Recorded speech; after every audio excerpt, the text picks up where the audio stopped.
New tonight, a major step in holding Hacienda Healthcare accountable.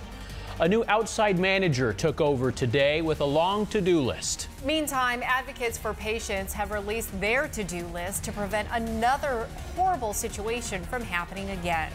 Team 12's Bram Resnick tells us what comes next. Bram? A large company out of Indiana is now running Hacienda Healthcare. That company will have to make the 24 changes state regulators have ordered. Advocates for the disabled are hard at work already. They want to ensure all eyes are on our most vulnerable patients. 2 weeks ago, Arizona regulators ordered Hacienda Healthcare to hire and pay for an outside manager to run the Phoenix facility. That manager is Benchmark Human Services. The Indiana-based company has 3,400 employees in 29 care facilities in 12 states. Benchmark's taking on a huge task after the apparent rape of a barely functioning patient.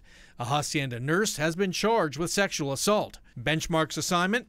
Managing Hacienda day to day, making the more than 24 fixes ordered by regulators, and possibly reviewing the conduct of all Hacienda leaders and staff. Hacienda is the news of the day at this moment. This is a tragic event that has caused everyone to take time to listen to these issues, but this is a much larger issue. Meantime, advocates for patients statewide are telling legislators and regulators what they can do to protect people with developmental disabilities from sexual abuse. Some of their recommendations: require state licensing for all facilities serving people with intellectual disabilities.